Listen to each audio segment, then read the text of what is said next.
We are nearing the final stretch of my time talking about pro wrestling here on the Popcast Network for the foreseeable future.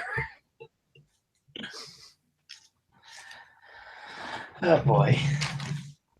What a way to really lose everything you built at the beginning.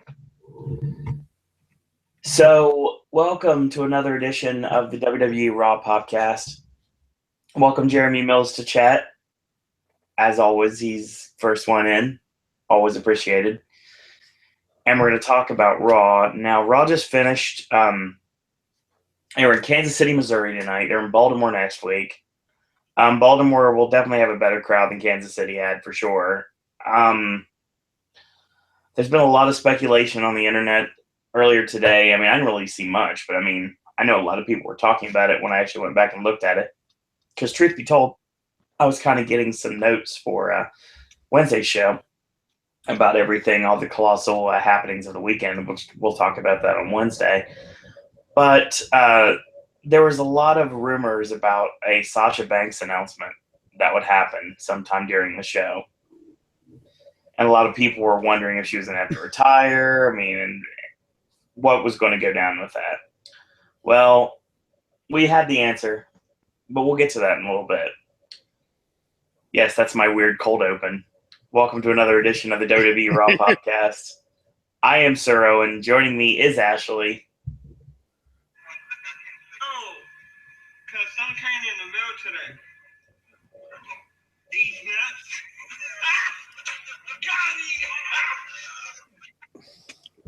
it. Sorry, I was under the impression that I'd be getting free Wi-Fi.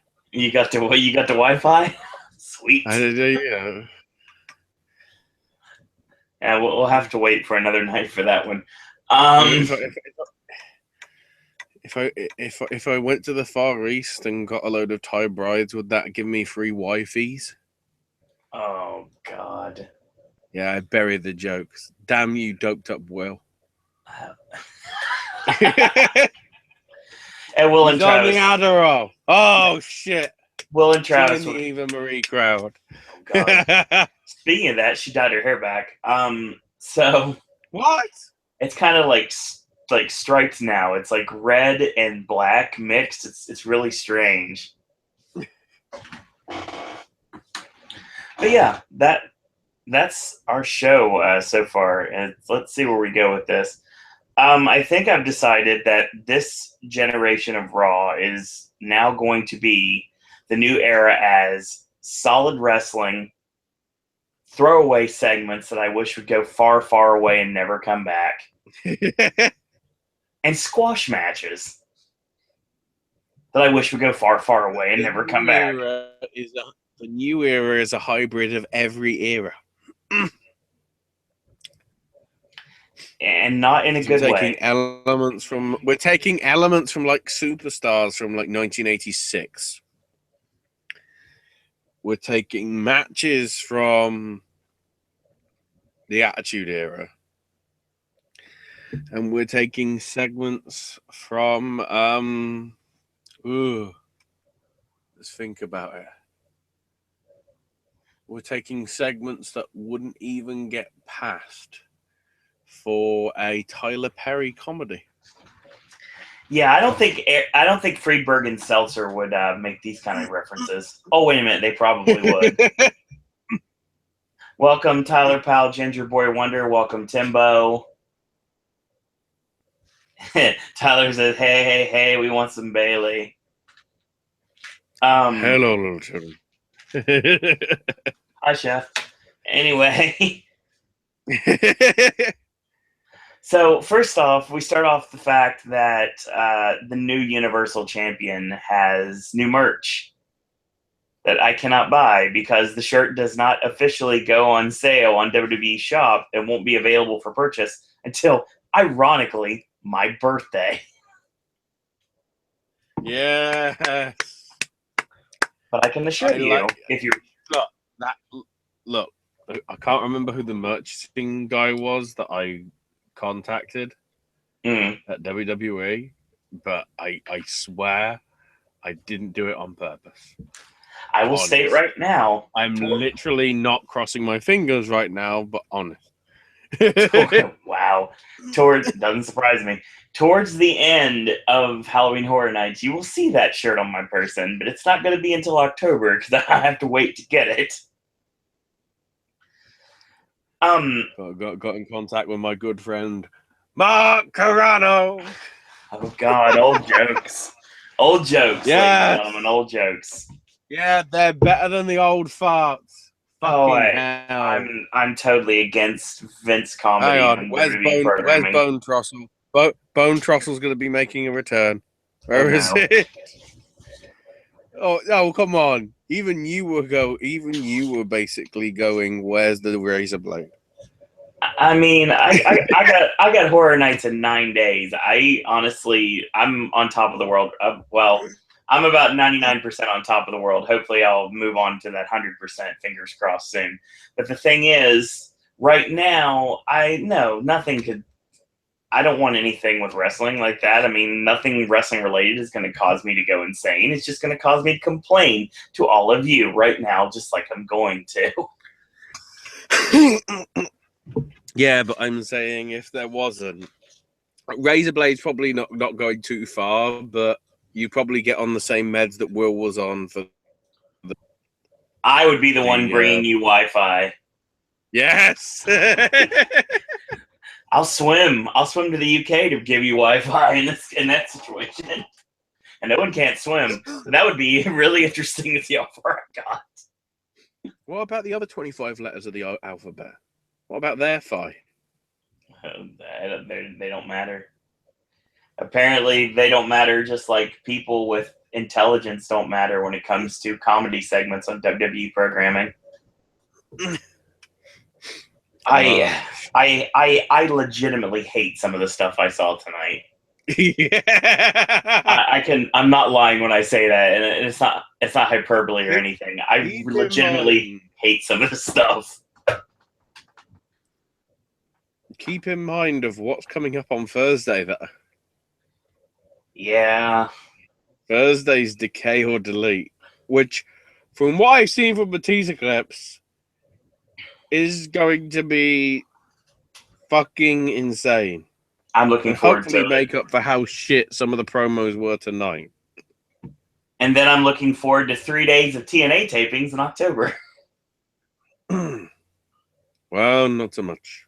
Well, I may be doing NXT as well, but I'll have to update everyone on Twitter with that one. Let's start the show, shall we? First off, this crowd sucks. This is where we need to start.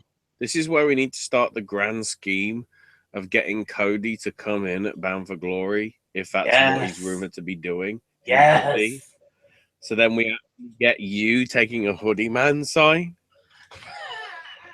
that gets on Impact TV. So, like, out of the people that watch our content, like 5 of you will actually see it.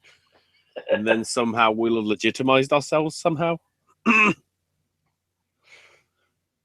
As long as you're the loudest person with a Hoodie Man sign. That's all right. Then you get taken to the back by Borat. You know, the funny thing about that is, I mean, we'll talk about that on Wednesday. I do think Cody shows up at Bound for Glory, and I think he runs the TV tapings for the couple days, and then I think he flies off to the UK and works with What Culture because that's his schedule. Oh. And it looks like, Ashley, honestly, if everything lines up properly, and it looks like it's going to, Cody has a chance to do not only Halloween Horror Nights, but also wrestle in the same exact place. A soundstage over, in this case, the next night. I'd do it. I'd certainly do it if I were with him, obviously. Yeah, check out Talk is Jericho, the podcast with Cody and Zack Ryder that they did last week. It's really good stuff.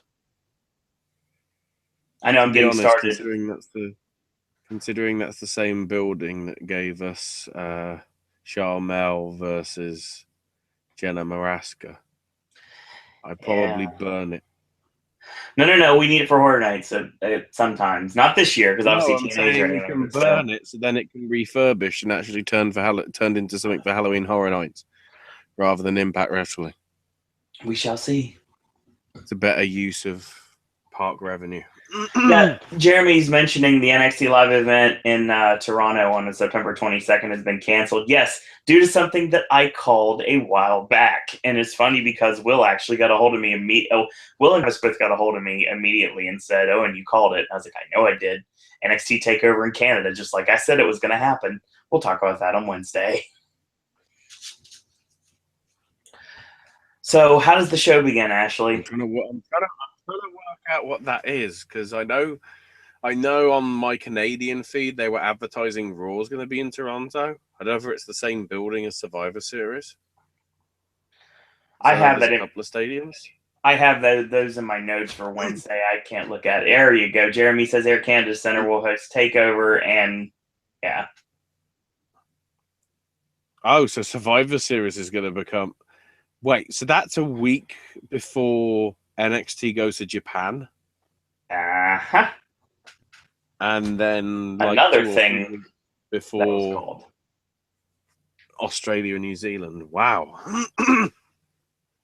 And then they're going to PWG country. My boy needs his passport.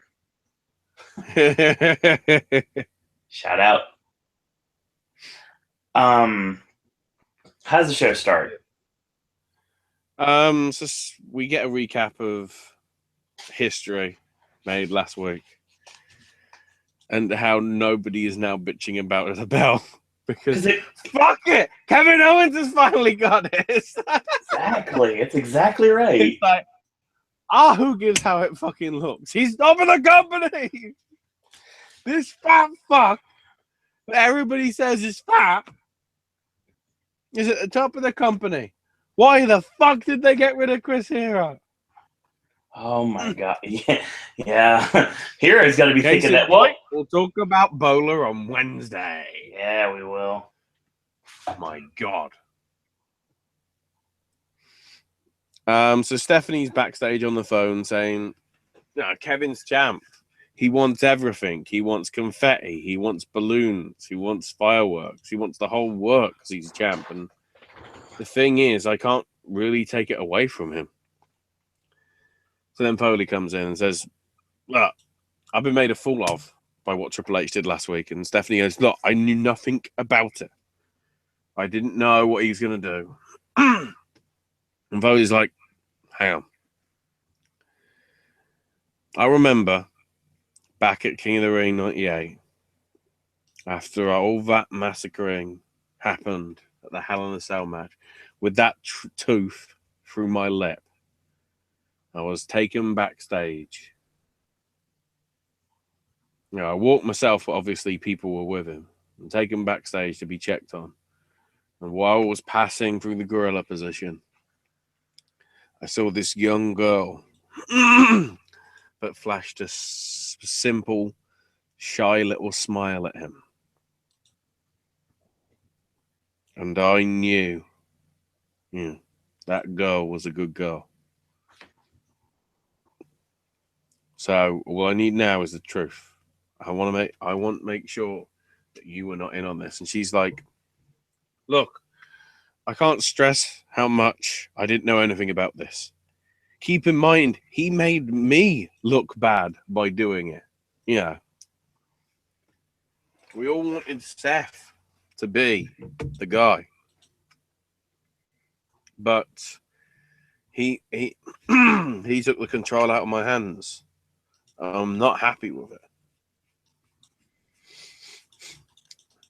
And Mick goes, "Well, I believe you. And if not, you're a great liar and a heck of a terrible person." It's like, wow. Stephanie has learned how to do a promo again. That really was top notch. I agree.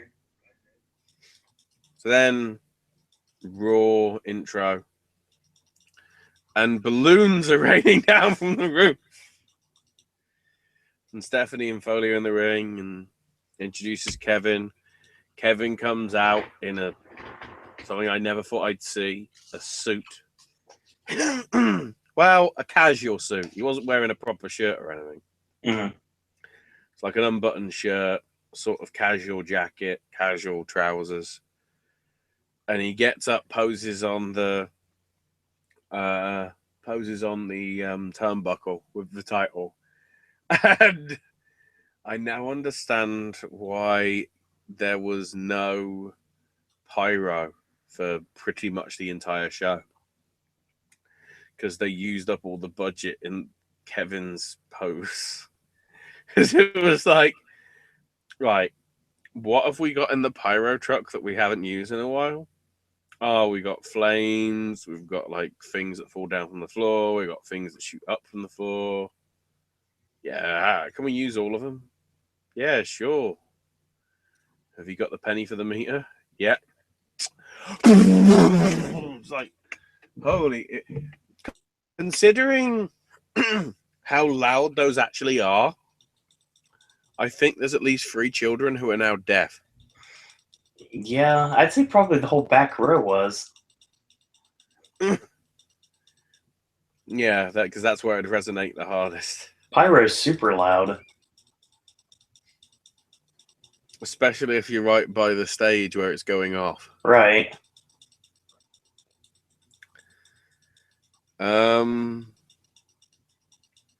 So all the fans are going, you deserve it. Just like they did last week. And Kevin's like, I know I deserve it, but I do not deserve a crowd hijacking my moment. You know, I won. I went and beat 3 other superstars last week. Triple H sort of gave me that little kick I needed to say, go on and do it. Because despite what he may think, I had those other guys beat. A little assistance was appreciated, but wasn't really necessary. And tonight is the official beginning of the Kevin Owens show. So then Rollins' music hits. Kevin's like, why are you interrupting? And Seth's like, I got no issue with you. I've got an issue with you, Steph. What the hell happened? Why have you suddenly turned your back on me after all that I've been through and everything? You ditched me for this guy. And Kevin goes, hey, mate, it's my show. And again, he stresses, I got no problem with you being a puppet to Stephanie. If you keep interfering, this show's going to have a decent image because I'm going to punch your lights out. And Foley goes, look, come on, Seth. She didn't know anything about what was going on. And Steph's like, oh, right, so you're in on it too? You're in Steph's pocket? You know, since day one, Kevin was always in Triple H's mind, the guy in the company. And whether he has to fight everyone for it or even burn it to the ground. Apparently, we're referencing old lyrics to Monday Night Raw songs. I'll do what I have to do to get the belt back. And Kevin goes, well, where was all this passion and everything the last few months when he came back of injury? This sort of passion wouldn't have meant that you lost to Finn Balor a few weeks back. You know, perhaps the architect and all his plans are all heavily flawed. So Seth floors Kevin of a different kind by punching him. And Stephanie's like, stop it. And hits Kevin again off the apron. And she goes, right, that's enough. Seth, you're indefinitely suspended. Seth's like, you can't do this. And Stephanie is like, oh, I just did. And Foley goes, no, he's not. You know, you mustn't make things personal in your role as the head of Raw, Stephanie. And, even though you're, not somebody I like at the minute, Seth, we all saw the talent in what you did last week, and we can't have somebody like that left on the shelf indefinitely suspended. So, for Clash of Champions, it's going to be Kevin Owens defending against Seth Rollins, which immediately made the crowd boo because they actually thought they were getting it tonight.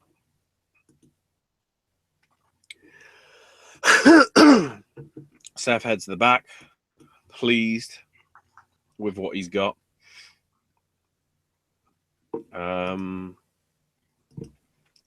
it. And we go to commercial with the promise of Becky taking on Charlotte in a non-title match coming up. Becky?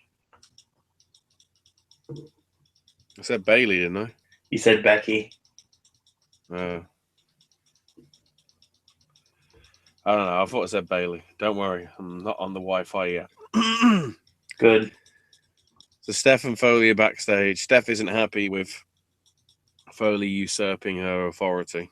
Then Kevin says, all right, Foley, I don't appreciate you giving Seth a title shot for what he did tonight, all these actions. So Foley goes, oh, really? Or how about I put you in a match with Sami Zayn? And Kevin's like, well, shit. And then Chris Jericho comes in and goes, look, you're not thinking straight. You've been putting him in a title match set, in a few weeks against somebody that doesn't deserve to be put in a title match. And then you're making him face, somebody he's already dealt with in Sami Zayn later tonight. I don't think you're treating this properly. And Foley's like, oh, I'm not treating it properly?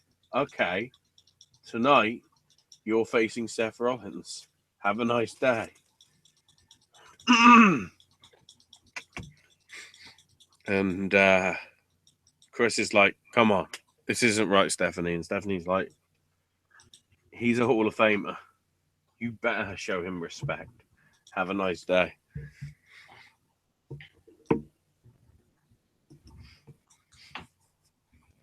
Not bad. Yeah. Not bad at all.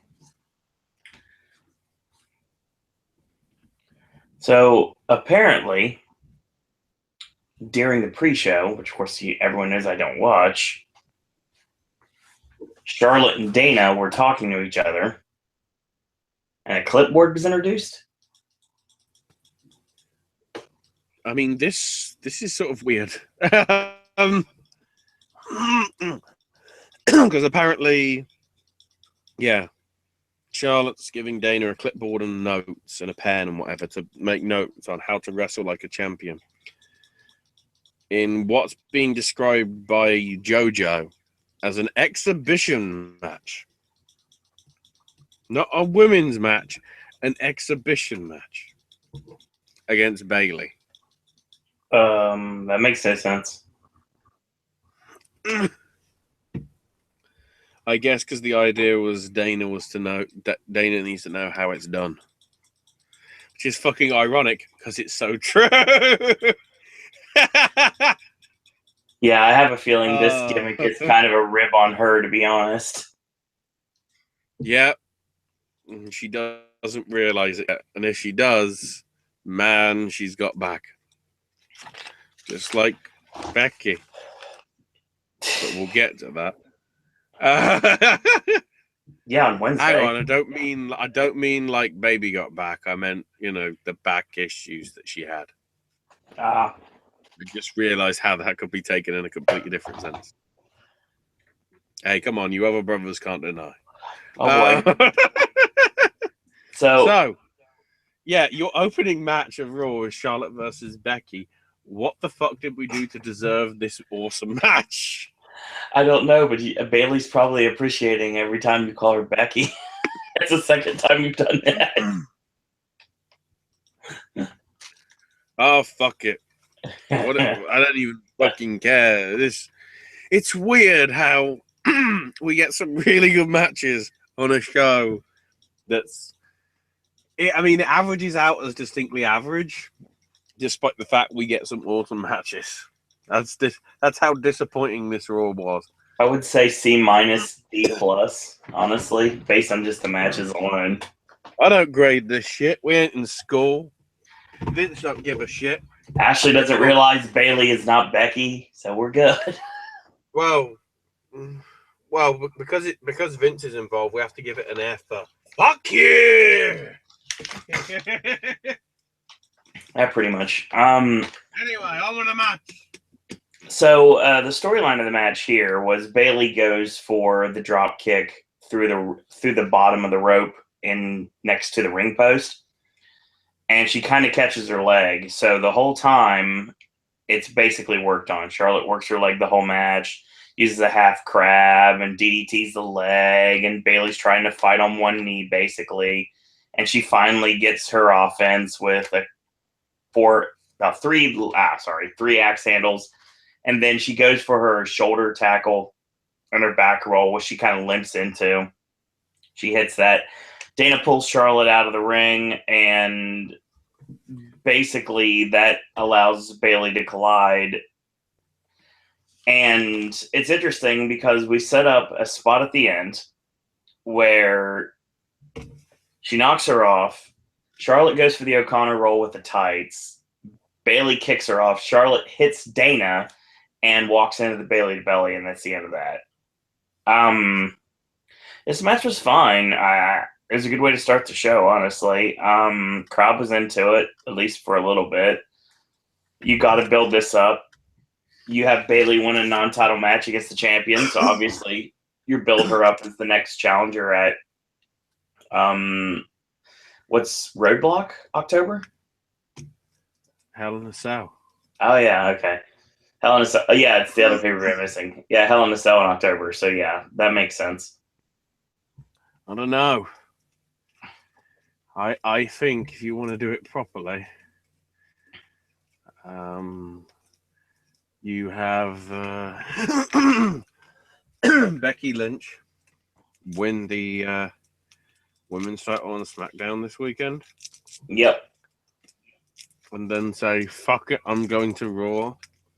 And then Hell in a Cell is the four-way that we want to see. Please. I think both divisions need that right now.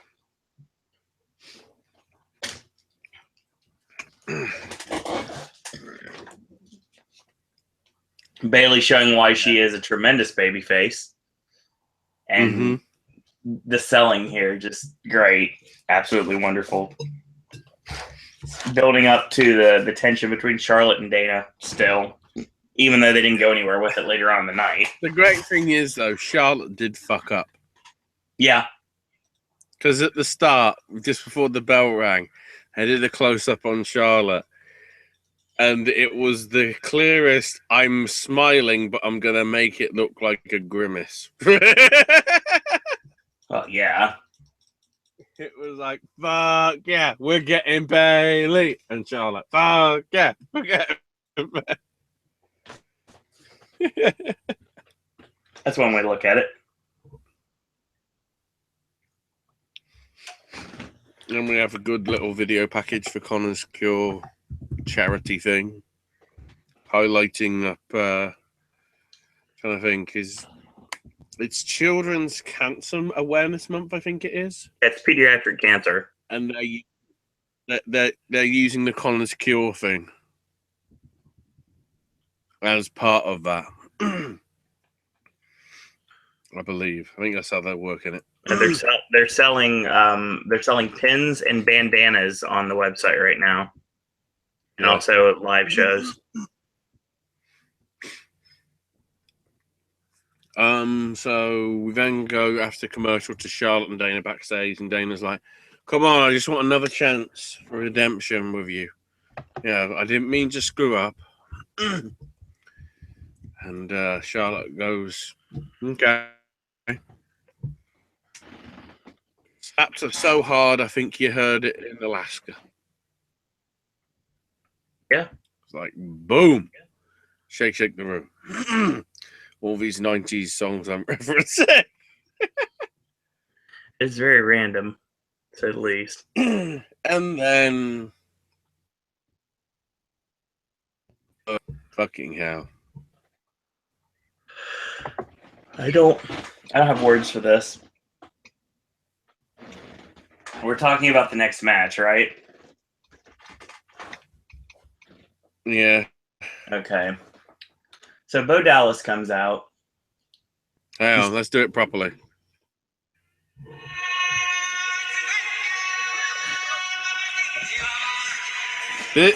Fuck whatever music Bo has now. This is the music he needs to come out to. Where's the Jack Daniels and the pilot of this plane? That's good. That's very good. I don't even know sometimes before Ashley does a bit, he just kind of throws things at me, and that's legit reaction from me right there. And he's still wearing that god-awful, ugly-looking green singlet. Yeah. And he's got a fucking cardboard sign on a wooden dowel rail saying, "You need to believe in Bo." Yeah. And I'm like, considering what you've fucking been through, son. No! Are they literally just doing this as a 1 week angle just to legitimize to China? You've got to hate this man because he's a Trump sympathizer. Because China! No, that's not it at all. Apparently, the way that they run WWE programming in China, Bo Dallas is not looked upon as like a jobber. He's looked upon as like a mid-carder. So he has credibility. I know. He has credibility with the Chinese audience. So that's the reason why him facing off against Ben Wang is something that where's the fucking minibar in my hotel room? Speaking of that, someone in the front row just looked at him and said, "Hey, Lion King," before his match started. So Bo Dallas basically channels his inner Dr. Seuss when he rhymes his little promo to his opponent. You know what chant they should have done for him? I've got to start the clapping early. Where's the beer line? Hey, you need some Baileys. Hey, you need some. Oh, come on, UK crowd. We're proud of you for your odd chance. Make that happen, please. If anybody's going to the O2 show on Wednesday, hey, you need some Baileys. I'll see what serious Bo Dallas does in that situation. Like I said, he just cut a promo and he basically rhymed everything. And then Kyle Roberts. Do we know who this man is? I'm still trying to find. Usually I can find out pretty quickly before we go live. But as of this moment, I cannot find out who Kyle Roberts is. Most of the actual good wrestlers were like in Philadelphia and Los Angeles for the last 3 or 4 days. So I think they might be, knackered. Ha. Thank you, Wrestling Inc. Come through for us while we're live, as always. Who is the man? Well, the man's touch. I'm going to feel terrible. Oh, goody. Apparently, he is another WLW star, just like the person who faced Nia Jax tonight. And he's using his real name. Oh, Kyle Roberts is his legitimate given name. I love the fact that they've even given him up. They've even giving him fake names, and it's just like, yeah, fuck it. Yeah, so he's this guy gets obliterated quickly by Bo Dallas, and Bo finishes him with an interesting array of moves. He uses mounted punches and cravat knee strikes, and then he finishes off Kyle Roberts with the crossroads. Am I imagining things, or Bo Dallas channel Chris Hero in this match? No, I'd say Cody. Well, I mean, mounted punches, cravat knee strikes, using the hero's welcome. I mean, not new Chris Hero, not the Chris Hero that we know now. I'm talking about Chris Hero like back in the day. Because I recall those moves used a lot. And not only was this, and if it wasn't Hero, obviously it is Cody. And the thing is, this was Rip on Guy's day, because later on in the show, they kept referring, I got to remember who it is off the top of my head. I believe they kept referring to Cass as the big guy.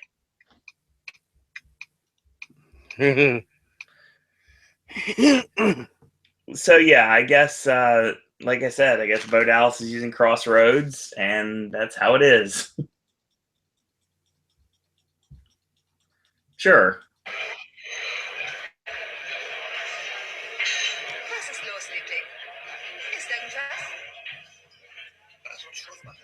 Where's the fucking... Be a star, What's it WWE. in German? Star. Was it in German, damn it? I was looking for the advert that said back to Japan all the time. It's a weird commercial, that's why I was looking for it. Actually, let me see what it was actually advertising, so then I might get a better idea. It's weird where a guy somehow manages to fucking flap his own arms and fly to Japan or something. Anyway, Exactly. Nothing to this at all. Bo Dallas will look strong for Ben Wang, and we don't know if it's anything else is going to come out of it. Promo time in the back.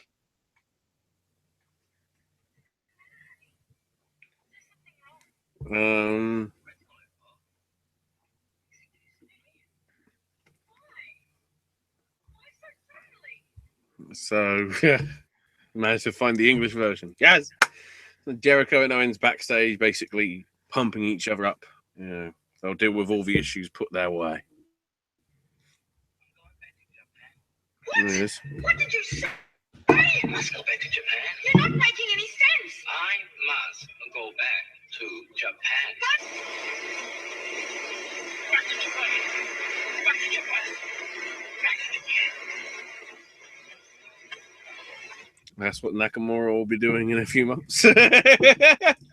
Another thing we called right here on the Popcast Network. Speaking of Japan, the King of Japan, Chris Jericho, in action against Seth Rollins. In what's another, why is this match on a television show when it should be on a fucking pay-per-view? Backlash, why don't you put these guys on as filler? Because otherwise your card is going to be fucking terrible. So we get Seth Rollins versus Chris Jericho. No surprise, this match is awesome. I'm a little surprised. I thought it was going to be slightly above average. So we got some good stuff in this match. We go from the Jericho drop kick, and that's how we go to commercial break. My pen died in the middle of this match, so this is fun. So Rollins gets a lot of shine in this match, hits the flatliner to the middle buckle, and he hits a sling blade. Later on, he hits a flying guillotine off the middle buckle. Jericho escapes a suplex, charged to a high elbow. Jericho gets tossed up top. He goes for the crown. Gets caught with a boot. Jericho tries to turn into the walls, countered inside cradle for a near fall off of that. So Rollins goes for the springboard knee strike, gets his ankle picked, goes for the walls, and he has it locked on. Rollins gets the ropes. So you pull him to his feet, and don't forget, like I said before, you don't powerbomb Billy Kidman. You don't try to pull Seth Rollins to his feet because obviously you eat the ghetto blaster, and that's exactly what happens. Seth with the Vada Cadaver for a near fall, goes up top for a frog splash, gets caught. Superplex is countered, and he actually does connect with the frog splash this time, but to the mat, not to Jericho. Jericho is the lion salt for a near fall, and basically at this point they trade back and forth. Codebreaker's caught, ducks Jericho ducks the round kick. Step up enziguri from Jericho, gets countered into the pedigree, and Rollins wins. Finish was a little bit disjointed, but I didn't have a problem with it, honestly. It was a really good match. Really good match between two superstars that know how to work the crowd and know how to work each other. Sorry. PWG just put up the preview video for night 1 of Bowler. Fuck everything. The power of live broadcasting, ladies and gentlemen. Oh. Man, this was a very good match. It was, as I say, I'm amazed that they're doing matches like this and Charlotte Bayley and what we get later with Zayn and Owens, or as I called it, #Steen versus Generico. Part 60 or however many parts. Yeah. I don't know how Jericho's going to deal with Lee Roman on Wednesday. Yeah. That's disappointing. We'll probably have results of that show on Wednesday, I'm going to guess. It'll be over by 10 o'clock, which is 5 US time, so. We've probably seen a running somewhere. Because we know he's going. Right. To China. But they obviously aren't listing him because he isn't supposed to be. Yeah, that makes sense. Because they don't want to ruin the aura of it, He's got to be on SmackDown even though he's filming American Grit. Whatever. Anyway, we sort of go into our next match because it's match 3 of the best of 7 series. It is Sheamus Cesaro.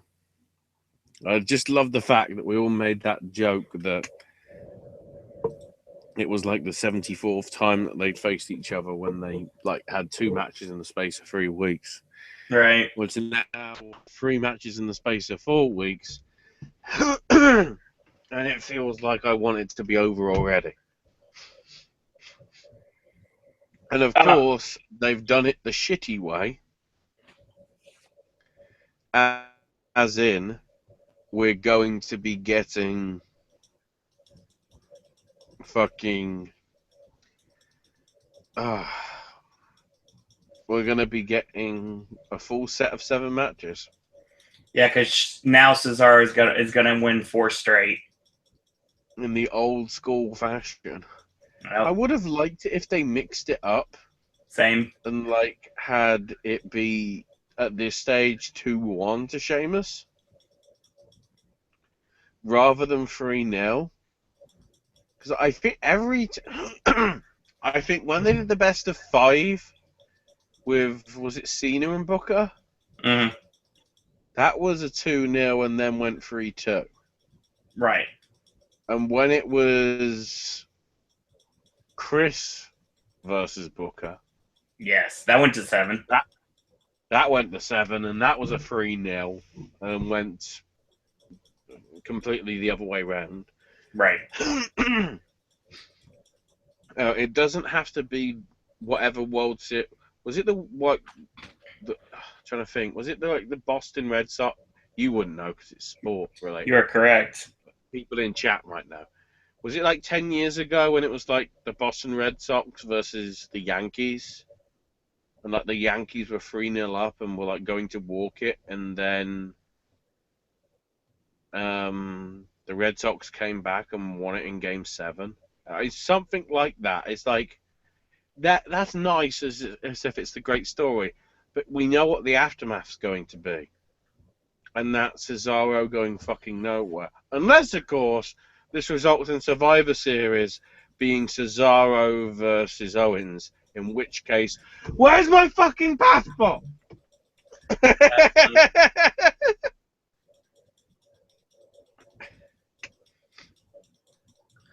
Yeah, Somebody will find out. I want to see that. Somebody will find out on the sporting front, hopefully, in the chat. So, yeah, no surprise here. The story of the match was the fact, number one, Cesaro's got so much tape on him now, it's not even funny.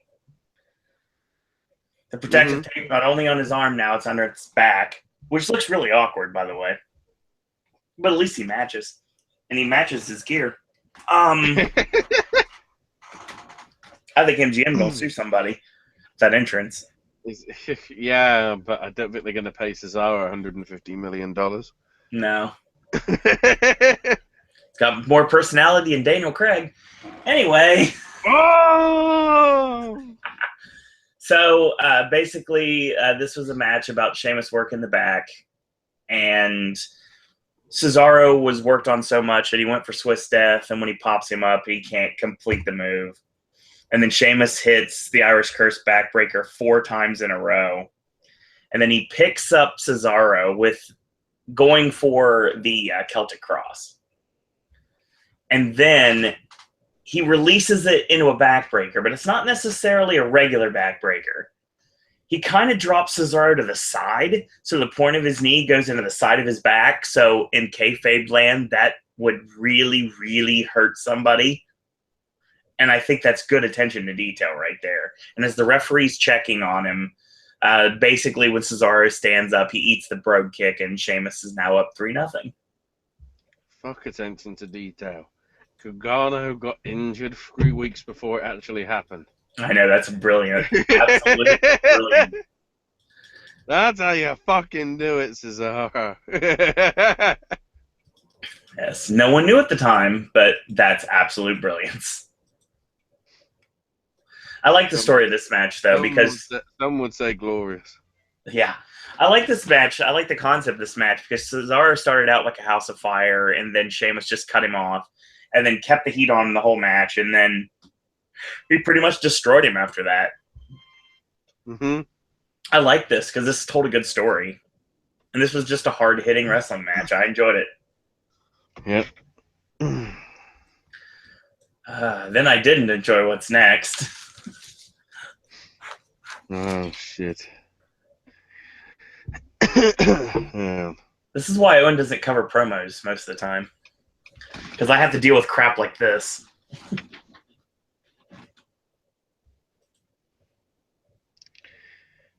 It's just...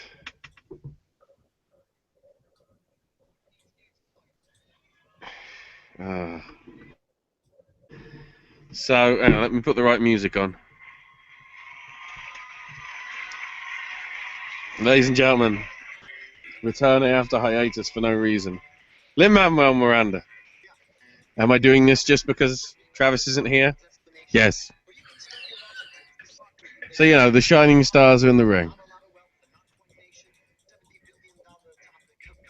Saying, everybody's got to come to Puerto Rico. It's a beautiful place.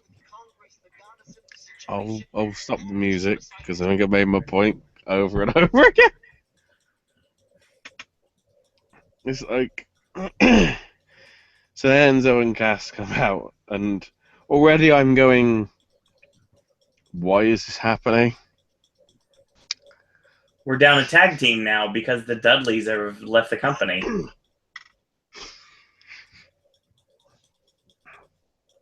And, they cut their usual can't teach that promo. The bit I did like, and I don't know whether they watched John Oliver, but Enzo and Cass basically say Puerto Rico is a timeshare. Yep. Which, from the way they're pitching it, it's exactly like those timeshare people do. That fucks over the actual citizens of Puerto Rico. That's why they beat the shit out of Del Rio if they get a chance. Even though he's not American. And Enzo notes that, the couple of haters are hating on Labor Day. So Enzo goes into labor. And so Big Cass goes, I saw a load of episodes of ER. I know how it's done. I don't know how many babies I don't know how many babies were born on ER. I think very Never few. watched it. I mean, George Clooney might have created a lot of babies, you know, on set Yes. over the seasons he was on it. But Enzo then gives birth to an imaginary baby. And Cass decides to name it after the Shining Stars. Because, you know, there's only one word to sum up the Shining Stars. And I'm going to spell it out. No, I'm not. Fucking irrelevant. That's the word of the day. Irrelevant. Primo and Epico are irrelevant. They should seriously just go back to being Los Matadores because they had more identity as Matadors than they do now. I never thought I'd say that because that gimmick was shit, but the Shining Stars gimmick makes Los Matadors look like the Legion of Doom. Here's the thing, though. Honestly, we've said this for a long time, and I'm going to say it again tonight. I'm going to be like broken record today. Say it again. Why can't they just be the Cologne brothers, have Carlito as their manager or their mentor or their occasional six-man tag team partner, and do it that way?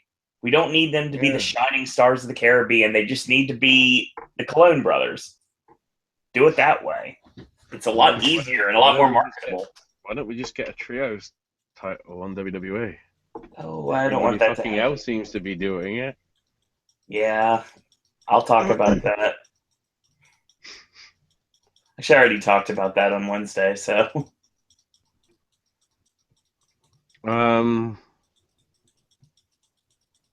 So yeah, this match happens, and it's okay, but the fact of the matter is, you're pushing Enzo and Cass to the moon less than what, 2 months ago, right? And in 2 straight weeks of tag team action, at least, they've jobbed to Owens and Jericho, who aren't even a proper tag team, and the Shining Stars, who aren't even proper.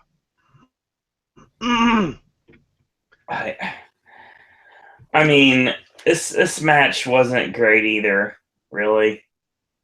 Enzo plays Ricky Morton for a while. Cass gets the hot tag, comes in like a house of fire. They set up for NBA Jam. Primo the distraction. Cass chases him around ringside, and this allows Enzo to dive off with the flying body press on Primo. But of course, Epico's the legal man. Epico comes in with a roll up with the tights and gets the win.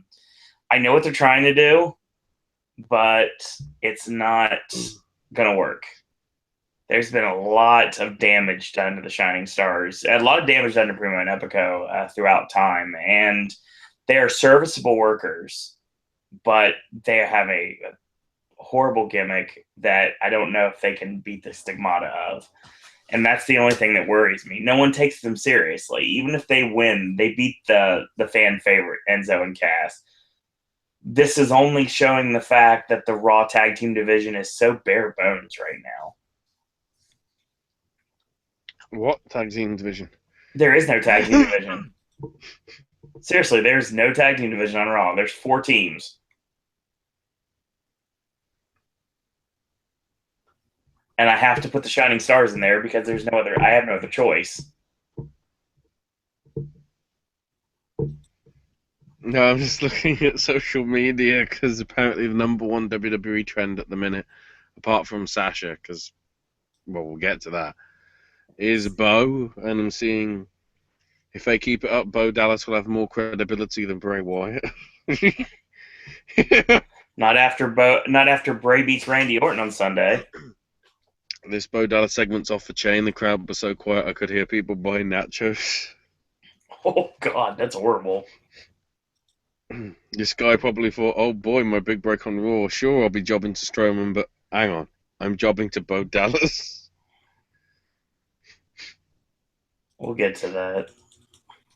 Bo Dallas tights look like a can of Rockstar energy drink. Those tights are hideous. I don't know why he's still wearing them. They need to give him a new gear.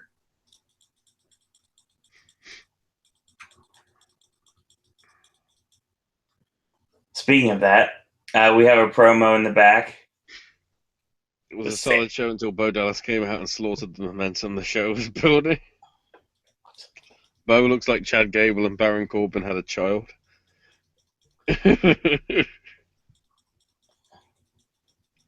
Christ.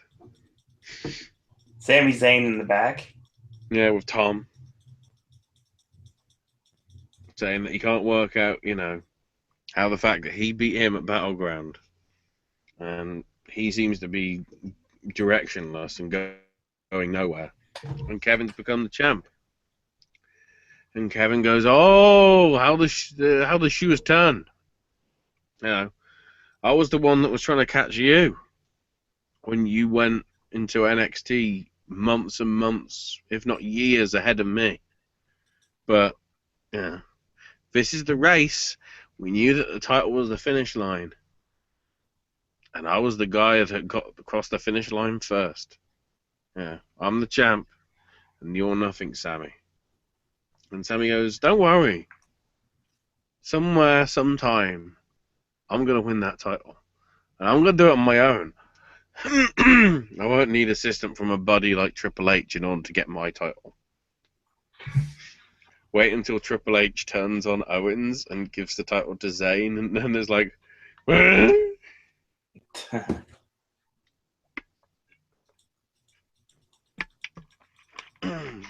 then, oh shit. Squash match alert. Nia Jax is coming out. Apparently taking on Jennifer Esposito. All on hard times. So the theme of tonight's show was workers provided by Harley Race's promotion. Wait, he's got a promotion? WLW, yeah. What does that stand for? I believe it's World League Wrestling, but I'm not positive on that. To the interwebs. That sounds like that stupid World Destruction League, like video game series that they do. I was correct. It is World League Wrestling. Thunder Tanks. It was like, So, this person is now Ann Esposito. And the interesting thing is they set this up perfectly on Twitter with Alicia Fox talking about this being her girl. So, Ann Esposito, who kind of she's cute. She kind of looks, she was wearing like Daisy Dukes over top of her tights, which looked really awkward. Not gonna lie about that. Her offense basically consisted of kicks and a sleeper hold on the back, which went nowhere. If you want to know what her name is, she wrestles under the name Miss Monica. So that's her wrestling name. And Nia ends up finishing her off with several hip attacks in the corner. And then the Jax Hammer is now not just a one fluid movement that looks like it kills someone because it looks like it's a shoot. The Jax Hammer is now a fireman's carry flipped into not the forward slam. It stops, and then she completes the power slam. A stalling forward slam. A very, very stalling forward slam. I will state right now that so fucking dangerous. It's extremely dangerous, and hey, we'll get to dangerous in a few minutes in more ways than one. The leg drop was so basic, but I think that they should have just kept her using that. Or give her something else, honestly. It's like, this move is a good idea, but obviously she doesn't have her timing down yet. It just looks nasty in all the wrong ways. I can't wait. I can't wait to see what comes of this. Because Bone Tross will be ready. So, Oh god, here we go. speaking of that, I need to open up YouTube again. I need to get it ready because I need it early.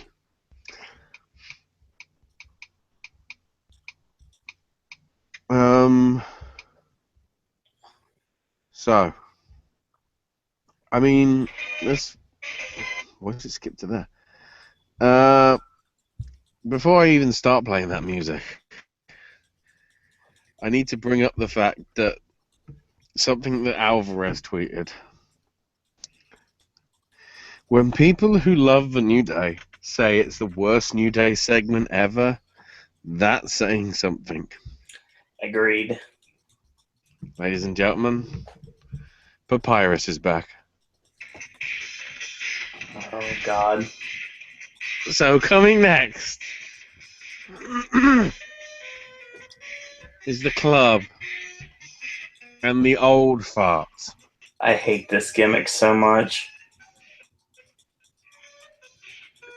They basically go to say like the octogenarian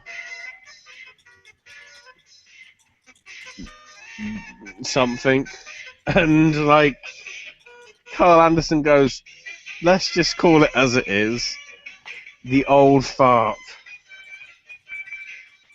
And then of course it's, oh, Kansas City. Don't you dare be sour. You And brother they use a Nero? promo. It's an old fart. Yes, it is. And these, I feel sorry for the fucking guys that had to play the old versions of New Day. I do too. Because as soon as it happened and the music was playing slower, because obviously they're supposed to be older, it was like, what the fuck am I actually watching? It's great how WWE are probably up for worst feud of the year for a match that we'll get to later, but they could be up for worst segment of the year for whatever the fuck was this shit. If you're wondering why I'm not going super crazy rage, I'm still recovering from the fucking cold. So you're getting away with this one, WWE. But they're coming down to the ring. One's on a scooter, like a mobility scooter, and crashes into things.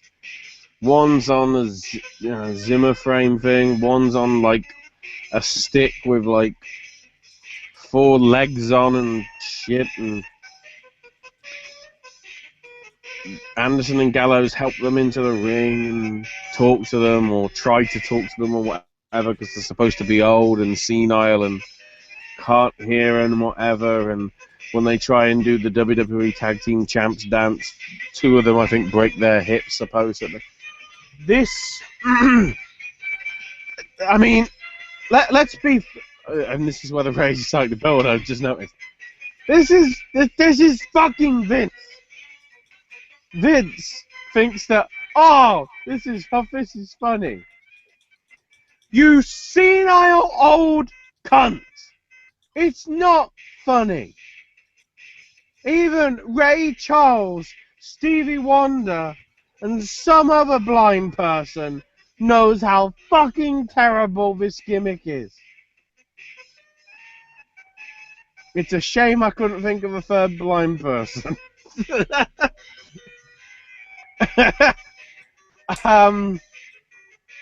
I mean, and then you'd think New Day would try and rescue it. They sort of do. They come out and they're like, okay, if this is supposed to be us from the future, they should know who's the #1 X-Men character. And I swear the problem is half. Well, I shouldn't say half because there's 3 of them. But I swear, like, some of them say Cyclops. And just to make it completely nonsensical and for Vince to not get it, somebody said Psylocke because they sound the same. Because I swear I heard both mentioned at the same time, so I was like, okay. So then they go, if this is supposed to be the old versions of us,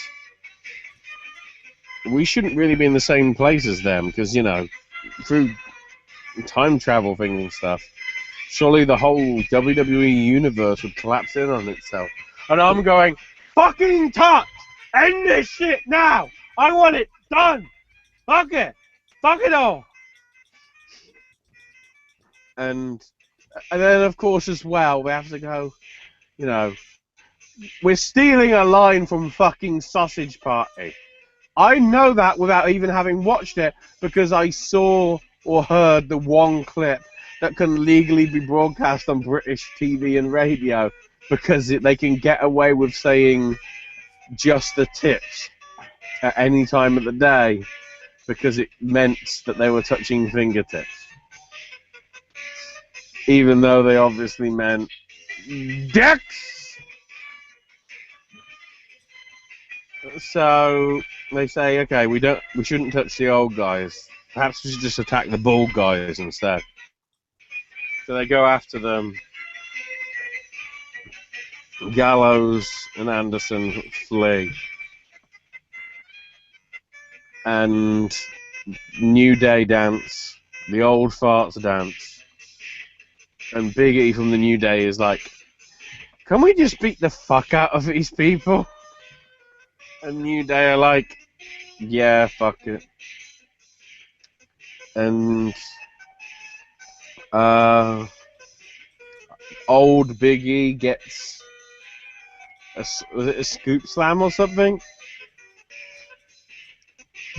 Did you pay? I guess you didn't pay attention to the move that happened. No, he picked him up, and he was going for the big ending, and Xavier came off the middle rope with the DDT. The Midnight Hour. Right. Meanwhile. So, I mean, Anderson and Gallows were a threat and a force to be reckoned with in fucking Japan. When they were with AJ as part of the club, even though it shouldn't have happened when it did, that was a threat. They've now literally gone from a credible threat to why the fuck do I want to see them on my television? Which is a shame, because both are very talented fucking individuals. Right. And instead, they're being wasted to, oh look, we made an acronym for old fart. No, no, no, no, no, no, no. Let's bring them out. They look really old. No, no, no, no, no, no, no. Vince is dying. This is god awful. That's actually fucking hilarious, but I don't want to go lol lol lol.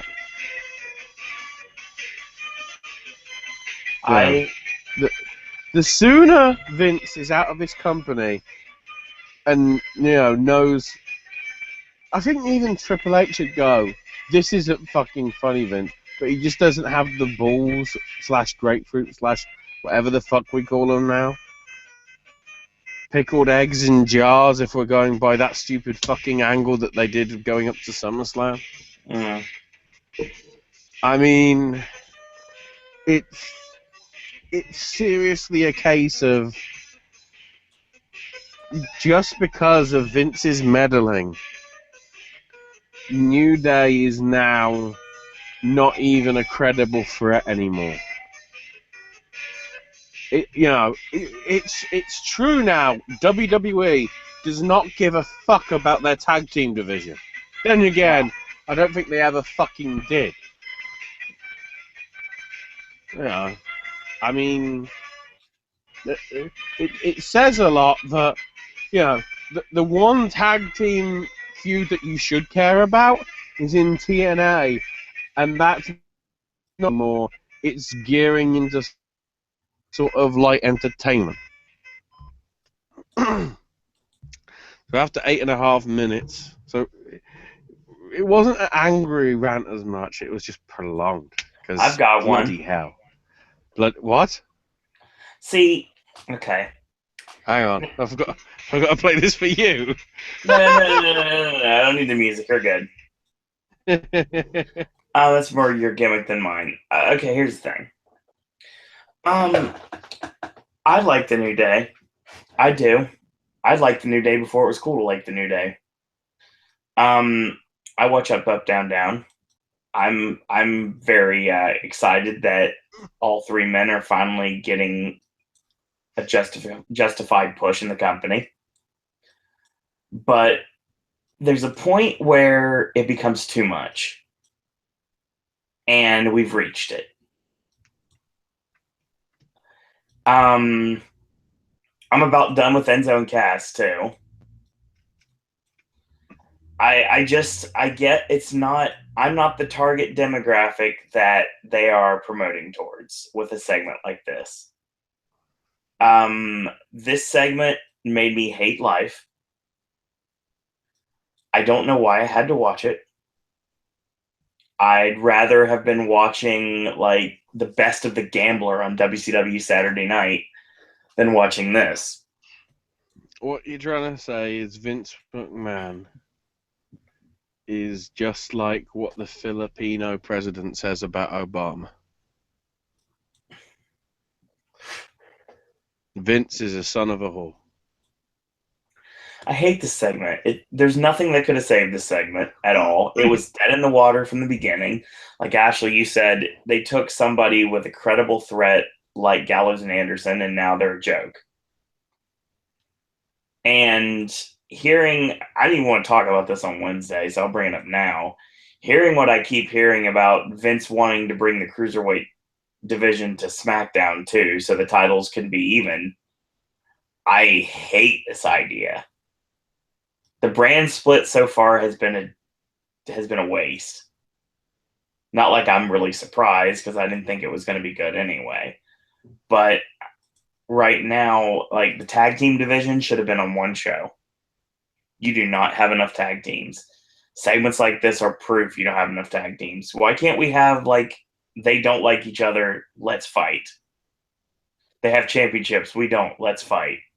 Not this stupid comedy that wouldn't even work in the Attitude Era. Mm-hmm. I mean, Vince likes the stuff. That's the reason why it gets past anything, really. I get that. I understand. But this segment just nothing, and I mean nothing could have saved this segment. I swear, even like out of view of Vince on purpose at the gorilla position, going, "What the fuck are they doing, man?"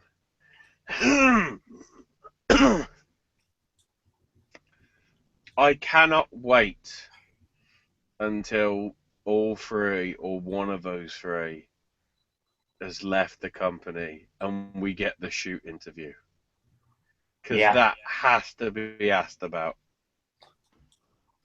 Because I'm pretty sure that if their honest reactions weren't, what the hell is this? Then they must still secretly be on the WWE payroll.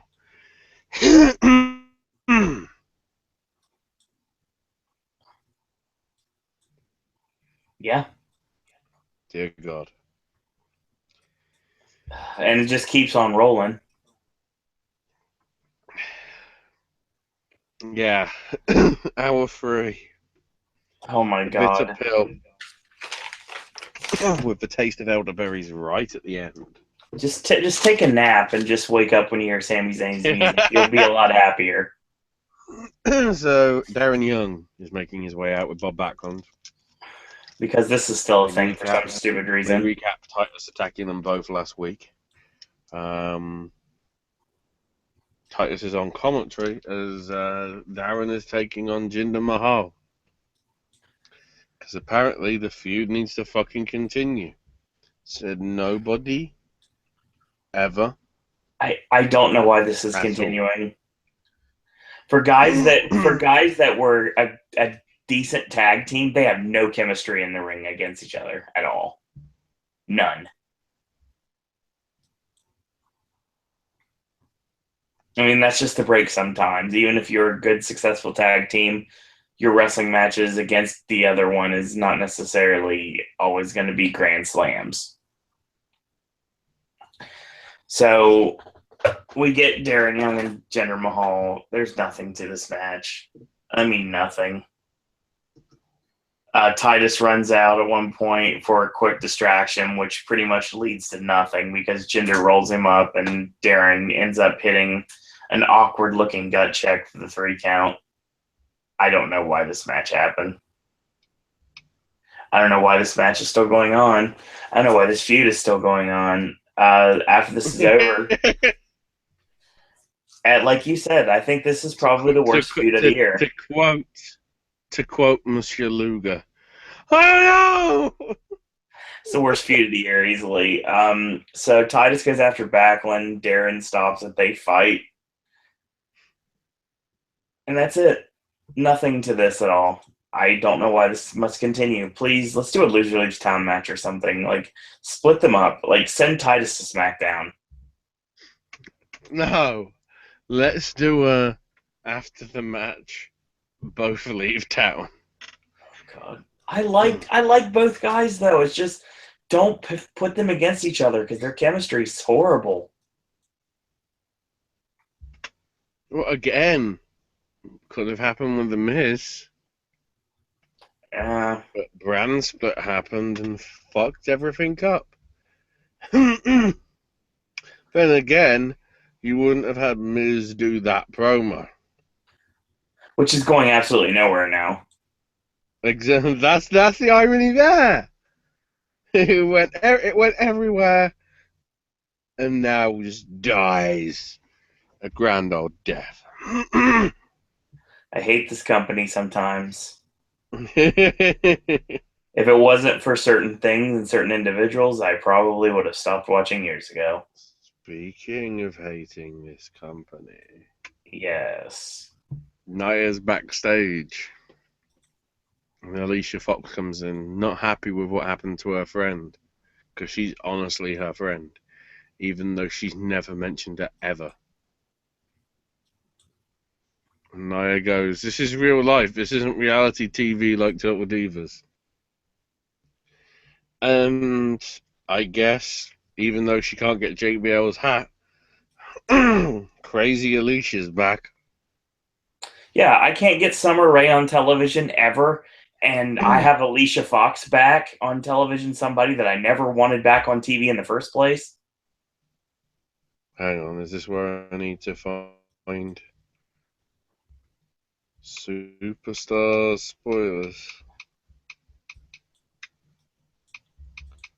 I know Jack Swagger was in action. What the fuck? He's still in that company? For now. What was the date? Let's bring it up. I'm guessing Summer Rae. Well, then again, who would she wrestle? Because there's nobody left, is there? Justice for Summer Rae. My girl does not get enough TV time. Yeah. And they put Alicia Fox. Give Summer Rae a chance. Exactly. Titus O'Neil beat Jack Swagger. What the fuck? Oh. Neville beat Curtis Axel. Fuck yeah. Summer Rae couldn't even make it on the fucking... I appreciate... Why did you fucking draft her when you do fuck all with her? I really appreciate the fact that you signed her to Raw. I wanted her on Raw, because that's the show I actually watch. The thing is, you're not doing anything with her, and you decide to put Alicia Fox on my television instead. WWE, why? And the problem is, wouldn't you want her signed up to SmackDown? Because then she'd be in a title match. No, she wouldn't. They would have skipped her purposely. We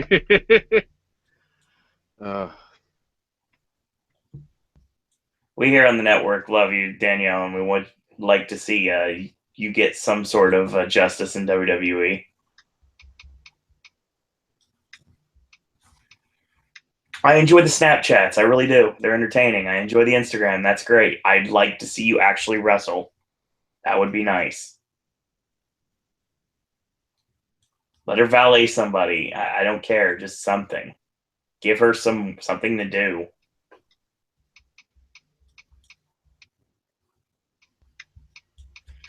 But yeah, now I have to get Alicia Fox versus Nia Jax next week. I don't care. Speaking of I don't care, Sin Cara's in the back with his daddy vest. Hang on. Damn it, can't remember what the name of the fucking song is. Pretty much it's the same vest that Drew Hill wore during the Wild Wild West video. One with Cisco. Or Cisco's vest. It's not Drew Hill's vest, but Drew Hill's in the song. There it is. I knew I had to find it.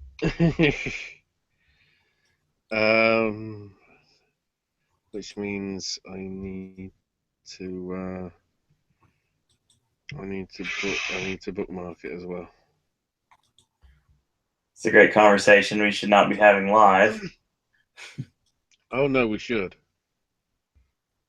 Because we need to get Braun Strowman's music. Oh God. God damn it. It took me about 2 minutes to work out what the song's called. Napalm Death, do your thing. It's Braun Strowman style. That's an album track. I love that. It's 3 seconds long. Oh boy. The album track opens up every Braun Strowman Titantron appearance. Sums it up. Sin Cara is offended by the fact that Americo's mask got ripped off because that is not the Lucha way. I swear they did this just because of all the mask versus hair versus mask matches that have happened over the last week at Triple Mania and the CMLL anniversary show. And just to really piss off La Sombra further. He'll be back in Mexico within the next year, mark my words. Yeah, because when people saw him, they were like, man, why the fuck did he wear a mask? He's handsome. And considering, Del Rio's fucked himself over everywhere he goes, I think he's in with a shout.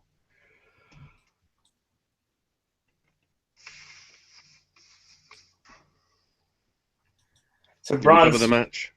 Yeah, basically there's nothing to this match. Sin Cara gets thrown around. Yeah, I gotta see if I have any notes for this match. Yeah, a really awkward start to it. Sin Cara hits a shotgun drop kick, and then Braun just barrels into him. And the spot is supposed to be a satellite head scissor sending Braun Strowman into the turnbuckle, but it looks horrible. Braun Strowman does a Karl Malone clothesline, and he works the nerve hold. They fight on the outside later on, and then Braun Strowman wins via count out. This match is meaningless. And then he just beats him up after the match is over. Can we just get to the Big Show program, please? So I can get done with these stupid squash matches. Guess who's part of the London and China tour? I don't know whether they'd bother to build it on a house show, but fuck it, do it. Couldn't hurt. I mean, half the shit you did tonight was just for the house shows. Yeah.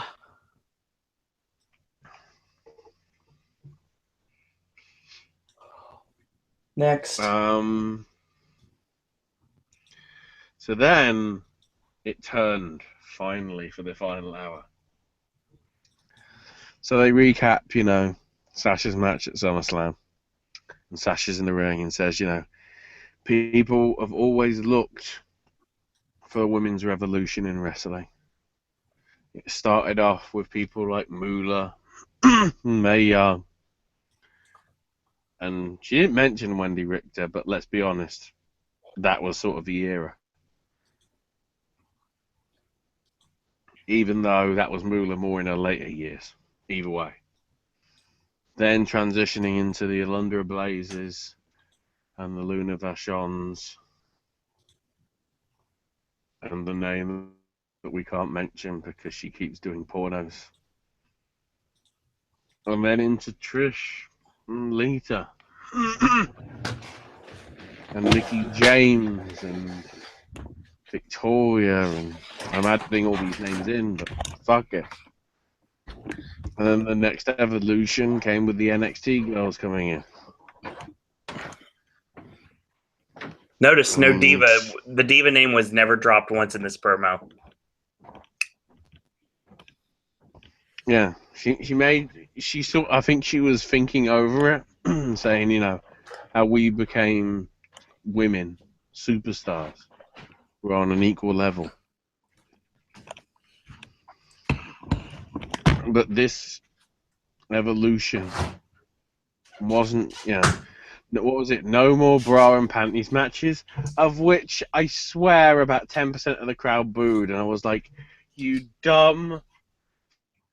Thank God we don't come to Kansas City more than like once or twice a year, because you dumb fucks are proving why the revolution should have happened. It's like, no more bra and panties. Boo, we like bra and panties. Like, yeah, but it's... We do, but it's not wrestling. Like a wrestling thing. In the context of wrestling stuff, you don't want to see stuff that's like on FHM on a show alongside, you know, Kevin Owens versus Seth Rollins or whatever. Right. The evolution was for all the women in the world. You know, her goal was to do it for every girl who had a dream of doing and being more what people thought they should ever be. Saying, you know, I can do it, so can you. Yeah. That was her goal from the start. She was collecting various sorts of tin cans, getting them, selling them to the thrift store, just so she could get the money to get the money. She could get enough money so she could see the local WWE show when it came into town. The ring in wrestling means everything to her. She admits she was pushed to the limit and probably beyond it. SummerSlam. You know, so hurting her back in a fair way. And Charlotte beat her fair and square. And she checked with the doctors today, and she's got some bad news. And then bad news comes back. No. If only. Dana comes out and goes, no, Charlotte's the true champion. And, you know, given how you're not in great shape, I'm going to use you as my step to make it back in Charlotte's good books. So she goes in to attack her. And Sasha just dodges it and puts the bank statement on straight away.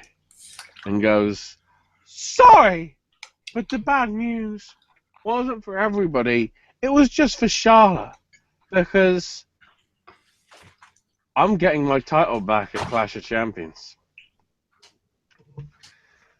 The Ruse! She is Mark Henry. Yes! This was amazing. She did it Mark Henry style. She didn't, you know, this was Mark Henry style. Right. She did the tweet right, just like Mark did.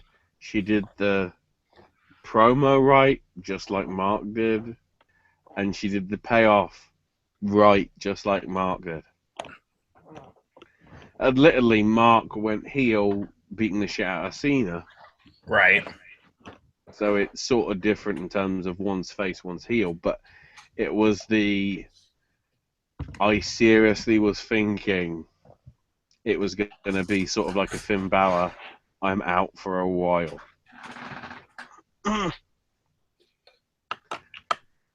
But then, of course, that means what the fuck is happening at Clash of Champions? Are we getting a straight rematch? Or are we getting the NXT triple threat that we deserve? We're getting a straight rematch, I'm pretty sure. Unless they... I don't know. I don't know. I mean, arguably you should do, but...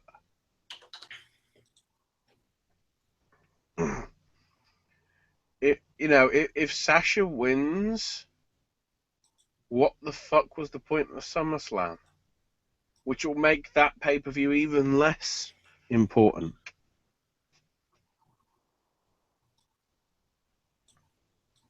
Something I didn't notice as well, which we haven't covered yet.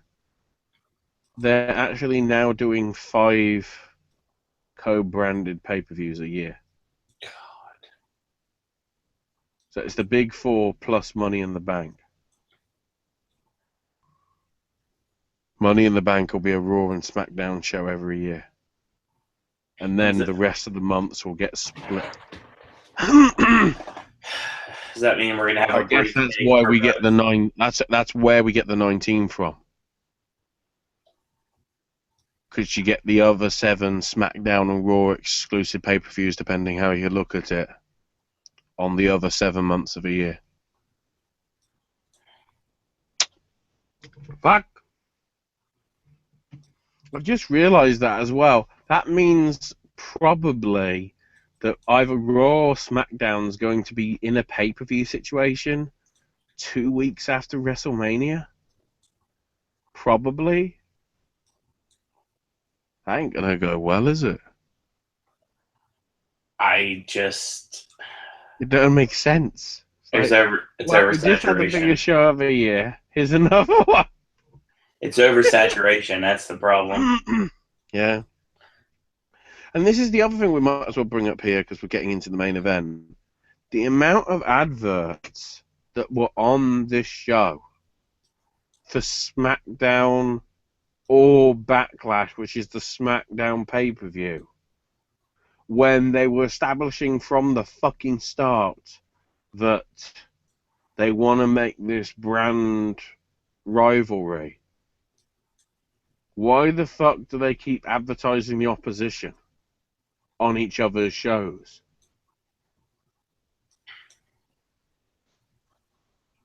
Because I tell you, tomorrow on SmackDown, we're going to start seeing the adverts for Owens versus Rollins at Clash of Champions. I can see that. And Sasha versus Charlotte. And all the other matches that are set to go down. For no fucking reason.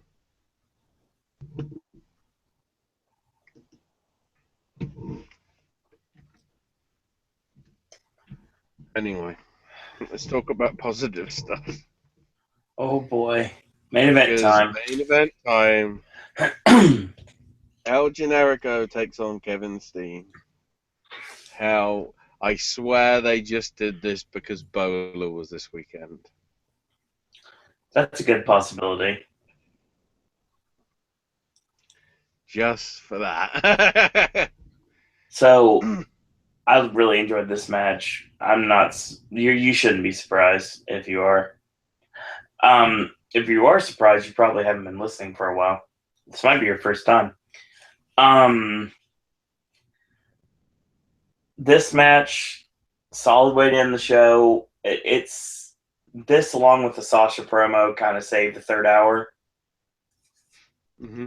I mean, that's it. I mean, like I said before, like if you want to time your sleep, if you have a way to somehow, some way, time out your sleep patterns to this episode of Raw, I would say right after Charlotte and Bayley is over, take a short cat nap, and as soon as you hear Chris Jericho's music, wake up.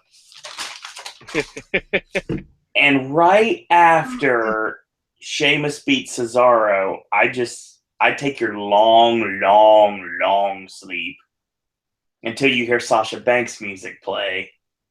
And then about that time, you can stay up, take a little cat nap, and then when you hear Sami Zayn's music play, then, and only then, should you wake up. Then you may enjoy this Raw. Unlike most people, like us, who outright didn't enjoy this Raw because there was so much filler and so much garbage during it. Be interesting to see how the edit goes. Oh, the Hulu? Yeah, I'm curious how that's going to work. I mean, I'll have to see some of this garbage. That'd be awesome. So we start off at 10:55 with Kevin Owens. It's Chinlock City time. Uh-oh. Damn it. Where's the fucking... nearly fallen. There you go. Kappa off. Oh, wait, it's YouTube. We can't do Kappa Ross. So Zayn fights out of it, and Owens suplexes Sami across the top rope, hangs him out to dry, hits the leaping back senton for a near fall. He straight slaps Sami Zayn, and that doesn't work because Owens gets slapped for it, which causes him to bull rush him, and of course he gets low bridge. He goes over the top, and Zayn hits the tope con hilo, tosses him in. Owens rolls to the floor. His momentum carries him. Sami's like, okay, fine, I'll hit it again. So that's exactly what he does. Tosses him in, ducks the right hand from Owens, and Blue Thunder 1-2 and a kick out. Sets up for the Tiger Suplex 85, but Owens elbows out of it. The running clothesline in the corner. He charges in for the cannonball, gets stopped, floater suplex into the turnbuckles, and he sets up for the Luva kick, but Owens goes to the apron. So they fight on the apron. Owens with a boot goes to the power bomb, but he gets blocked. Zayn goes to the Tiger Suplex 85. It gets blocked. And Owens with the fireman's carry. Zayn drops over the top rope, lands in the ring, and Owens catches him with a neck snap, drops him back in the ring. Running clothesline, cannonball, toss him the ropes, goes for the pop-up. Zayn leapfrogs over, hits the Tiger Suplex 85 finally, 1-2, and Owens kicks out. So he hits the overhand chop, the wrist lock, and goes for the double jump springboard, and he lands badly on his ankle. So he rolls to the floor, and he tells the referee, do not stop it. So Owen sets up the apron bomb, and Sami escapes and hits the Tiger Suplex 85 on the floor. Brilliant. Tosses Owens in. He sets up for the haluva kick, but instead of running, of course, his ankle gives out on him, so he's kind of limping, kind of like I do when I have a gout attack. And Owens hits a super kick to take him out, and then he finishes him with a regular powerbomb to get the 3. And then if you turn the show off there, you'd be happy. It's like watching Kick-Ass 2. If you turn off the movie as soon as what you want to happen happens, you'll be happy. Like if you would have turned off Raw as soon as Kevin Owens won, you would have been happy. But we didn't turn off Raw, Ashley. We didn't turn off Raw at all. Yeah. Trying to work out where you're going, and then I realized.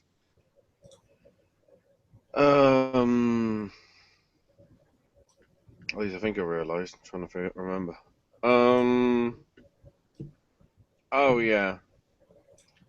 Roman's music hits.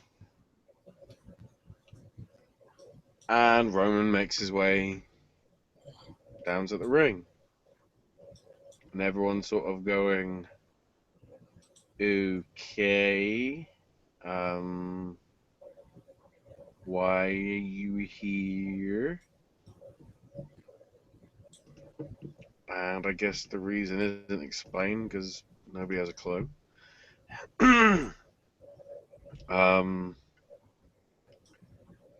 I mean,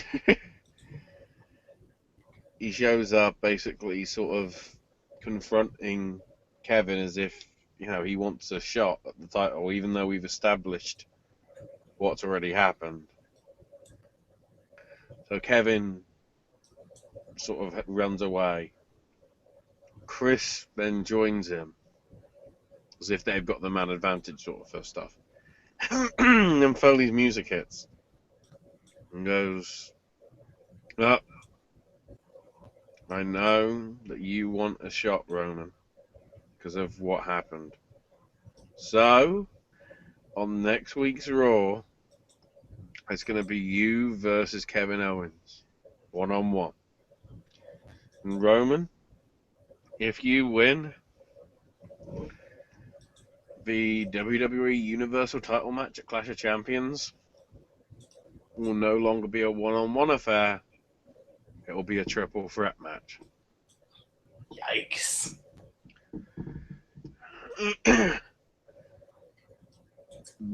Why did we not have Roman just not appear on the show? Other than clearly the only reason they did this is hopefully because Rusev gets involved next week and then we continue that feud. Help us, Rusev. You're our only hope. Otherwise, I don't know what the purpose of any of it was. There's no point to it whatsoever. There's no purpose to it whatsoever. Because Roman had no right to be involved in this. He got pinned. Obviously, he has a beef. But if you had a beef with Triple H and everything that happened at the end of last week's show, why didn't he just come out at the beginning of the show? Why save him for the end when the crowd was already worn out and bored anyway? And they basically were like, oh, let's bring out Roman. Oh, good. It's Roman. Awesome. They wanted Jericho to get the upper hand. And they hate Jericho. I mean, there is no salvaging of Roman Reigns. I mean, the only thing you can do at this point, honestly, is you have to turn him. You have to turn him. And if you don't, then you really do not care. Because that's the only way he's going to get over. Roman Reigns is not getting over any other way right now. And, I mean, he had no reason to be in this program at all. I mean, they set up the three-way for next week. They set up the potential of the three-way, which could be set up next week. And if it happens, I'm just worried. And I don't, number one, Roman needs to be completely away from the main event picture for a long time. The feud with Rusev actually works because it does exactly that. And two, the thing about it is this is a fresh program. Kevin Owens and Seth Rollins, that's a fresh program. I want to see that. Now, if you had the third person be Sami Zayn, I would have absolutely no problem with that. But why? Why even tease the idea that Roman Reigns could be interjected into this match? I don't like it. I don't like it at all. And it's frustrating because you, like I said before, one step forward, 37 in a row, steps back. Mm-hmm. You could sleep through most of this Raw and you wouldn't have missed anything. But I mean, this, like I said, as soon as Owens wins, turn off your computer, turn off your television, turn off Hulu or your DVR. Just don't watch the rest of it. Now, be confused, obviously, when you watch Raw and see next week that why is Roman Reigns facing Kevin Owens for a chance to get into the main event. But still, it would make you feel better as a wrestling fan to just forget about the acknowledgement of Roman Reigns in this program, which he has no reason to be in. And I think the only reason that he's in there is because now, the way they're building him, it's like they're shoehorning him into things, kind of like what they were doing with Cena. Mm-hmm. And it's frustrating because, obviously, we know how most of us here on the network feel about Kevin Owens as a performer and as a superstar, and we really want this to work. And this is the opportunity for him to prove all the naysayers wrong. Again, and again, and again, like he does so well. But if they're not going to let him shine and they're going to stick him in the middle of Rollins and Reigns again, that's going to be a problem. Now, if they do the three-way at Clash of Champions and Owens wins, which I think he will, because I think the only person at this point I think that's going to even pose a threat to Kevin Owens in a Universal Championship is Lesnar, and I think that's at the Rumble. Like I said, that's the night Sami Zayn wins the Royal Rumble, and then life is right in the world. And we get Owens and Zayn for the Universal title at WrestleMania 33 in Orlando, where all of this started for their WWE storyline part of their saga. Mm-hmm. And it makes perfect sense. So you do that, but in order to do that, you have to get everybody out of the way. And number one, you have to use Clash of Champions to turn Rollins hardcore babyface. Because that's obviously the direction they're going with. They're giving Rollins a new theme song, and Downstate's already working on it, just like they just worked on Cody's music, which is really good, by the way. He was using it at all his indie appearances he's done since he re-debuted. One of those things that you have to change Rollins completely around, and he's still a smarmy heel. Like what he was talking tonight, I mean, he was like pretty much putting it towards Stephanie and Foley, but I mean, he was still being a heel. So, and he's saying he didn't really care what the fans thought about him, and he still wrestles like a babyface, and he always will. But I mean, he's still a heel until they turn him. So, I really hope that they know what they're doing if they decide to make this a three-way.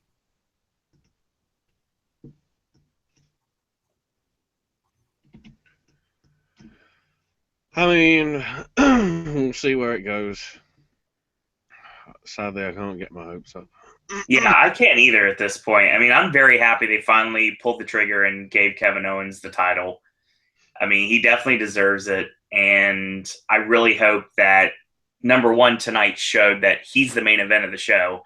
They're not giving him a title reign where he's the mid-card. He's not getting a Punk reign. He's getting a real world title reign. And I like how Jericho keeps bringing up the fact he's the longest reigning Universal Champion in his company history. And it was like 7 days. And I was like, yeah. I mean, I love the chemistry between Jericho and Owens. I think it works really well. And I think that there's going to be some fun stuff that comes out of that down the line. But right now, it's just a wait and see at this point.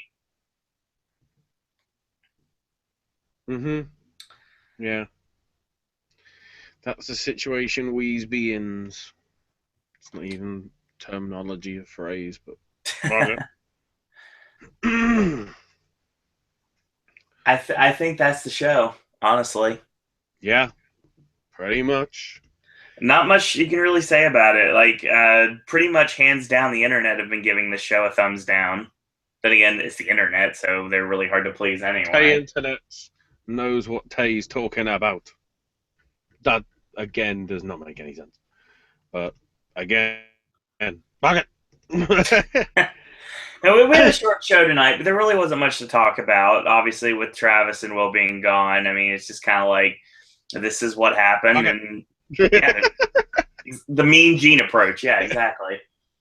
So, yeah, that's the show. Next week, we'll be in Baltimore for the last Raw that I'll be doing before I leave.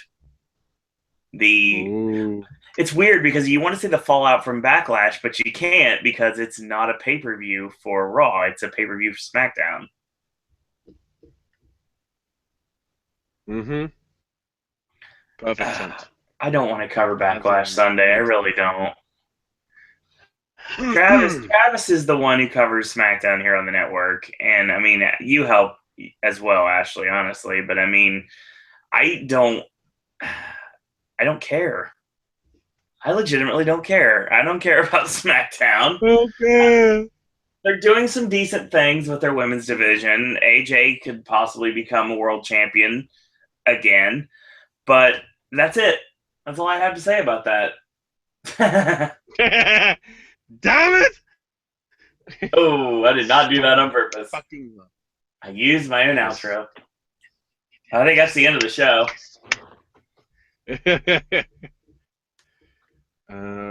Probably, yes. Yeah, so we'll see what happens. Wednesday, a lot better times are coming your way. Wednesday Wrestling Popcast, we're talking Ring of Honor. We're talking TNA Impact. And we're also returning Lucha Underground. Cruiserweight Classic will be talked about. We're going to be talking the Indies and a big, heavy influence on Bola and King of Trios. Oh, in a big old way, because my God, my God. And WCPW did basically a free pay-per-view, so yeah, we're going to be talking about that as well. We're talking about Stacked. Yeah, that's my God to a completely different extent. I will see I'll later get to today. it, but I'm looking at you, Adam. Why the hell did you write Jack the Jobber as a fucking pervert? Oh, no. Yeah, like I said, I think that's the show tonight. Quick programming note for the network. So Sip and Snack should be returning Thursday. AJ's movie reviews is going to be Friday. We've got Sully, we've got the Disappointments Room, and probably the Wildlife. There could be more stuff on that as well. There's a lot of things coming. We got Halloween Horror Nights coverage coming very soon, in abundance, obviously, because we are 9 days away. Well, now 8 days away from preview night. So 8 days so I can see Halloween Horror Nights 26. I'm super excited about. And Dancing Buns. I will state right now, if you're a Horror Nights fan, you've been listening to our podcast on Halloween Horror Nights. They're currently available on iTunes under Popcast Network. And also, if you go to Zazzle right now, our merchandise is available at Popcast Network. There's going to be some really cool Halloween Horror Nights 26 inspired designs that are going to be coming to our store in the next week. So look out for that if you're curious. Will be returning next week. He may be returning Wednesday. I guess we'll find out what's going on with that at HHN Dog, DAWG. Link in the description bar to his YouTube channel. Travis is at Travis Coaster. He secured a couple new coaster casters. Let's just say the coaster casters not only are a little bit more elite now, but also we have some new blood on the coaster casters. You can check that out on Travis's channel every single Friday. So that's going to be coming your way. At Travis Coaster on Twitter. And Ashley?